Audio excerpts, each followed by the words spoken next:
గుజరాత్లో పోటీ చేయండి బాస్. గుజరాత్లో పార్టీ పెట్టుకోమను, గుజరాత్లో కూడా పార్టీ పెట్టుకోమను. మొన్న అమిత్ షా గారిని కలిసి వచ్చింది కదా, అక్కడనే పార్టీ పెట్టుకోమని చెప్పు. ఇప్పుడు కాంగ్రెస్ నాయకులు మేము ఎవరం నువ్వు తిరగొద్దు చేయొద్దు అని అనలేదు.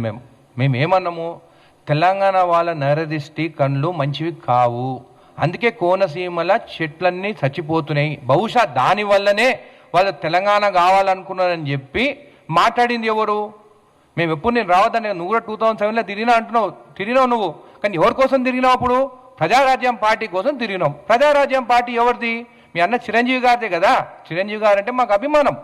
మళ్ళీ పార్టీ తర్వాత ఏమైంది? కాంగ్రెస్ పార్టీతో విలీనమైంది. చిరంజీవి గారు రాజ్యసభ టికెట్ ఇచ్చింది కాంగ్రెస్ పార్టీ, సెంట్రల్లో కూడా స్టేట్ మినిస్ట్రీ కూడా ఆయనకి ఇచ్చినారు. మళ్ళీ ఆ రోజు నువ్వు ఏ రోజు మాట్లాడిందంతా ఏ కోణంలో మాట్లాడినావు? బీజేపీ వాళ్ళని ప్రొటెక్ట్ చేసుకుంటూ, అటుపక్క బీఆర్ఎస్ వాళ్ళని ప్రొటెక్ట్ చేసుకుంటూ నువ్వు మాట్లాడింది కాంగ్రెస్ పైన. మళ్ళీ ఆ రోజు చిరంజీవి గారిని విలీనం చేయొద్దని, దాంట్లో రాజ్యసభ టికెట్ తీసుకోవద్దని చెప్పి ఎందుకు చెప్పలేదు నువ్వు? అంటే ఆ రోజు అట్లా మాట్లాడతావు, ఈ రోజు సెంట్రల్లో బీజేపీ గవర్నమెంట్ ఉంది కాబట్టి వాళ్ళతో మాట్లాడుతున్నావా? అసలు నా డౌట్ ఏంటంటే, అసలు ఆంధ్రాలో అంటే ఆంధ్ర తమిళనాడు పాలిటిక్స్ ఎట్లుంటాయంటే ఎవ్రీ 5 yearsకి ఎన్ని ప్రభుత్వాలు మారుతుంటాయి. తెలంగాణలో 10 years ఫిక్స్డ్, దాని తర్వాత మాకు జాక్ పాట్ ఉంటుంది ఎట్లయినా కాంగ్రెస్కి. నేను చెప్తాను ముందు నుంచి. అయితే 5 years తర్వాత ఎట్లా నువ్వు పోతావు, నువ్వు ఎట్లా అక్కడ ఉండలేవు. నేను ఈరోజు చూస్తే కూడా చాలా గ్లామర్గా అనిపించావు. అంటే నాకు తెలిసి నువ్వు విజయవాడకి పోతలేవు, ఎందుకంటే ఎండలు ఎక్కువ ఉన్నాయి అక్కడ. ఎండలు ఎక్కుంటే నల్లగా అవుతారు. నువ్వు నల్లగా కాకుండా తెల్లగా ఉన్నావంటే నువ్వు తెలంగాణనే ఉన్నావు. నీ విజయవాడ ఇసిపెట్టుకొని, నీ ఆంధ్రాని ఇసిపెట్టుకొని ఇక్కడికి వచ్చి నేను ఇక్కడ తిరుగుతాను, అక్కడనే న్యాయం చేయలేకపోయినావు. అసలు ఈ 2 సంవత్సరాలు అయింది కదా మీరు వచ్చి, ఈ 2 సంవత్సరాలలో నువ్వు హైదరాబాద్లో ఎన్ని రోజులు ఉన్నావు? నువ్వు డిప్యూటీ సీఎం అయినాక విజయవాడలో ఎన్ని రోజులు ఉన్నావు? అసలు మీ పార్టీ ఒక్కడు కూడా గెలవాలని చెప్పి సర్వేగా తెలిసింది కాబట్టి అయ్యో అంటే, ఇప్పుడు సినిమా యాక్టర్ ఎట్టుంటారో చెప్తా. మూవీస్ వస్తాయి, ఒక మంచి ప్రొడ్యూసర్ ఉంటాడు, ఇంకొక పెద్ద ప్రొడ్యూసర్ ఉంటారు. ఇప్పుడు రాజమౌళి సినిమాలు యాక్ట్ చేయాలని అందరికి ఇష్టం ఉంటుంది, అంటే పెద్ద మూవీస్ తీస్తారు. అయితే ఈ ప్రొడ్యూసర్స్ కూడా ఎట్లుంటారంటే ఎవరు ప్యాకేజ్ ఎక్కువిస్తే వాళ్ళ దగ్గరికి పోవాలని ఉంటారు. బహుశా మొన్న అమిత్ షా గారిని కలిసింది దీనికేనేమో, ప్యాకేజ్ మాట్లాడుకొని నేను తెలంగాణకు వస్తానని చిచ్చు పెట్టి కొట్లాటలు పెట్టి కావాలని నరదిష్టి అని కూడా దీనికోసమే మాట్లాడినేమో అని కూడా నాకు డౌట్ వస్తుంది. ఇదే కాకుండా పదే పదే కొండగొట్టుకు పైసలు ఇచ్చినా అంటారు. ఏంది ఇది? మనం తిరుపతికి పోతాం, ఉండిలో పైసలు వేస్తాం, మనం చెప్తామా ఎవరికైనా ఎంత వేస్తాం అనేది చెప్తామా మనము? అంటే నువ్వు ఆఖరికి దేవుణ్ణి కూడా వాడుకుంటున్నావు నువ్వు. ఏంది ఇది? తిరుమల వెంకటేశ్వర స్వామి పైసలు ఒకసారి ఉండి లేచిన తర్వాత అవి నీవి కావు, నావు కావు, ఎవరి కావు. అది వెంకటేశ్వర స్వామి. వెంకటేశ్వర స్వామి తన భక్తుడు ఆంజనేయ స్వామి కట్టించుకుంటున్న గుడి కొండగట్టు స్వామి గుడికి. అట్లాంటిది కూడా దేవుణ్ణి అయినా కానీ నాకు ఈరోజు ఒకటి అర్థం కాలే, పదే ఇంగ్లీష్లో మాట్లాడుతాడు. ఎవరి కోసం మాట్లాడుతున్నావు? అమిత్ షా వినాలనా? అదే దిస్ అని మాట్లాడుతావు. ఏంది నువ్వు మాట్లాడేది? తెలుగులో మాట్లాడు, తెలంగాణలో మాట్లాడు. కావాలని మధ్యలో ఇంగ్లీష్ తీసుకొచ్చా. National media address again later. అంటే నువ్వు ఎవరిని ఇంప్రెస్ చేయాలనుకుంటున్నావు? ఒకటి అమిత్ షాని, ఇక్కడ ఉన్న కేసీఆర్ని. ఏంది నీ మనుషులను కూడా నేను నాలుక చేయడండి నా భూమి. నేను ఒకటి చెప్తున్నా, జనవాడ భూమి గురించి నాకంటే ఎక్కువ నీకు తెలియదు. అది మా మక్తా ఊరు. గండిపేట డ్యామ్ కడితే మా భూములే మునిగిపోయినదంట. నిజాం దానికి మాకు 60,000 రూపాయలు ఇచ్చిండు, బాండ్స్ కూడా ఇచ్చిండు. ఒక చెరువు అనేది ఉంటే నువ్వు చెరువులా నువ్వు ఏమి కట్టొద్దు చేయొద్దు, దాంట్లోకి ఎవరైనా పోవచ్చు. చెరువు ఉంటే పట్టాశిఖం ఉంటే కూడా, పవన్ కళ్యాణ్ నీకు తెలుసో తెలియదో, పట్టాశిఖం ఉంటే కూడా చెరువు అది ఒక పంట వేసుకోవచ్చు, దాంట్లోకి గ్రామస్తులు పోవచ్చు, ఈత కొట్టుకోవచ్చు, చేపలు పెంచుకోవచ్చు, మా ముదిరాజు బిడ్డ చేపలు కూడా పెంచుకోవచ్చు. నీకు తెలుసో తెలియదో ట్రెస్ పాసింగ్ కేసు పెడతా అంటున్నావా? అంటే ఒక జర్నలిస్టులు పోయినారు. నేను నిన్న టీవీలో చూస్తాను, పోయింది జర్నలిస్టు కూడా నువ్వు స్వేచ్ఛ లేకుండా ఈరోజు మాట్లాడతావా? నువ్వు ఎట్లా వస్తావు ట్రెస్ పాసింగ్ అంటే? మేము జర్నలిస్ట్ మీరు కూడా నన్ను అడుగుతారు, అంటే మీరు పోయి ఏదైనా వీడియోలు తీయాలంటే మీ పైన కేసులు పెడతారు. మళ్ళీ పాకిస్తాన్ అని మాట్లాడుతున్నావు, అంటే నువ్వు ఏం మాట్లాడాలనుకుంటున్నావు? మళ్ళీ ఎంఐఎం గురించి మాట్లాడినావు. నువ్వు ఏమి రెచ్చగొట్టాలనుకుంటావో నాకు అర్థమైతలేదు.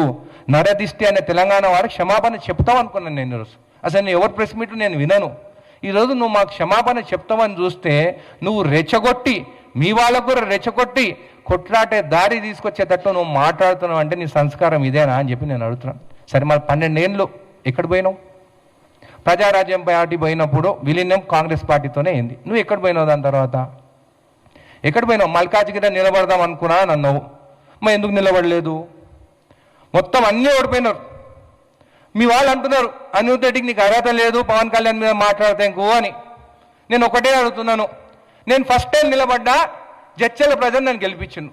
నువ్వు ఫస్ట్ టైం 2 ప్లేస్లు నిలబడితే నువ్వు ఎందుకు ఓడిపోయినావు? నీకన్నా ఎక్కువ అర్హత నాకున్నట్టే కదా. ఇంకోసారి మాత్రము నువ్వు ఇష్టం వచ్చినట్టు మాట్లాడి తిరుగు, నీ ఇష్టం ఉన్న దగ్గర తిరుక్కో. ఎవరొద్దంటూ నువ్వు గుజరాత్ పార్టీ పెట్టుకో, మహారాష్ట్రలో పెట్టుకో. గుజరాత్ అంటే నీకు అమిత్ షాని మోడీని చూస్తే భయమేమో నీకు, లేకుంటే ఏం ప్యాకేజ్ మాట్లాడుకున్నావు నువ్వు. ఇంతకుముందు చెప్పినట్టు ప్రొడ్యూసర్లు ఎవరు పెద్ద ప్యాకేజ్ ఇస్తే వాళ్ళ దగ్గర పోతాం. నా దగ్గర అయితే అంత ప్యాకేజ్ లేదు, నేను తీసుకొని నా కోసం తిప్పించుకునేదానికి జడ్చర్లలో. నాకు బహుశా తెలిసి జగన్ గారు ఏమైనా ఎక్కువ ప్యాకేజ్ ఇస్తే కూడా అటు కూడా పోవచ్చు.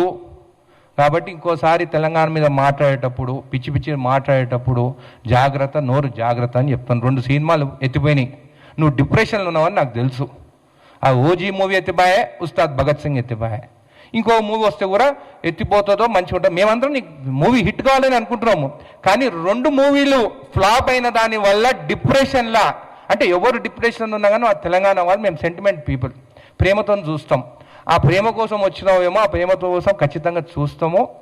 నీకు ఏదైనా కానీ హైదరాబాద్ ఉండొచ్చు, ఎప్పటికీ ఉండొచ్చు. ఎందుకంటే ఇంకా నెక్స్ట్ దాంట్లో నీకు డిపాజిట్ వస్తుందో రాదో. అసలు ఆంధ్రప్రదేశ్ మీ సీట్లు మొత్తం గెలిపిస్తే ఈరోజు వాళ్ళని వదిలేసి నువ్వు ఇక్కడికి వచ్చి హైదరాబాద్లోనే ఉంటున్నావు. దాని గురించి మనం ఆలోచించు. మొన్న మోడీ గారు వస్తే ఎక్కడ కలిసిండా? నేను అమరావతిలో కలిసిండా, హైదరాబాద్లో కలిసిండా? హైదరాబాద్లో కలిసిండు. నేను ఏదంటే అది మాట్లాడి రెచ్చగొట్టి ఎంటుకలు ఎగరేసుకుంటా, నాకు అన్ని ఎంటుకలు లేవు అనుకో ఇలాగ ఎగరేసేటట్టు. నువ్వేమని మాట్లాడో మీది జాగిరా అని మాట్లాడతావా? అవును, తెలంగాణ మా జాగిరే. ఇక్కడ జాగిరాలు కానీ దొరల భూమి, ఇందిరాగాంధీ గారు భూములు సీలింగ్ యాక్ట్ తీసుకొని పేదవాళ్ళకి ఇచ్చిండ్రు. మీరు ఏం చేస్తారా? మీరు ఎవరికైనా భూములను ఇచ్చినారా? ఇప్పుడు ఆంధ్రప్రదేశ్ ఉన్నారు కదా, పేదవాళ్ళకి ఏం చేస్తున్నారు? పేదవాళ్ళకి నిన్న ఒక ఫ్యాక్టరీకి ఎక్కడ పోతే ఒక అధికారి వాళ్ళు నిలబడితే కాళ్ళ మీద కాలు వేసుకుని ఆ అధికారితో we'll go to Singapore. Modi గారేమో బయట దేశాలకు పోతుంటాము, నువ్వేమో వీల్ గో టు సింగపూర్. అంటే గవర్నమెంట్ పైసలతోని నీ కొడుకును చూసుకునేదానికి ఇది ఒక ప్లానా?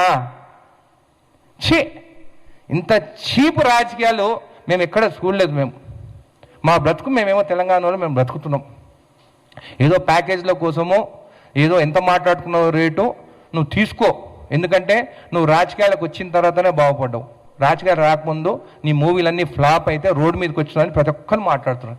నెలకి 50 కోట్ల ప్యాకేజ్ తీసుకుంటున్నాయని కూడా బయట ప్రజలు మాట్లాడుతున్నారు. అది ఎంతవరకు నిజమో లేదు, రూమర్ ఉట్టిగానే రాదు. కాబట్టి మీ సినీ యాక్టర్స్ అందరు కూడా నిన్ను చూసి నిజంగా బాధపడుతున్నారు. ఇంత చీప్గా నువ్వు మాట్లాడుతున్నావా అని చెప్పి తెలంగాణ వచ్చి దాచుకున్నదేమో తెలంగాణలో. అప్పుడు వైఎస్ జగన్ సీఎం ఉంటే భయపడి ఇక్కడ దాచుకున్నావు. నువ్వు చేసింది ఒకటే ఒక పని మంచిది, చంద్రబాబు నాయుడు గారు జైల్లో ఉంటే పోయి కలిసి వచ్చి అదే నీ టర్నింగ్ పాయింట్. లేకుంటే ఈసారి కూడా అన్నీ ఓడిపోతుండే నువ్వు. కాబట్టి మళ్ళీ నోరు జాగ్రత్తగా ఉండని జనసేన వాళ్ళకు కూడా చెప్తున్నాను. మీరు ఇష్టం వచ్చినట్టు బట్టలు ఊరబిక్కి తంతం ఇంతమంత మాత్రం ఊరుకునే పరిస్థితి లేదు. మేము మంచిగా మాట్లాడుతున్నాము, తిరుక్కోండి, చేసుకోండి, అన్నీ నిలబడతారా నిలబడండి.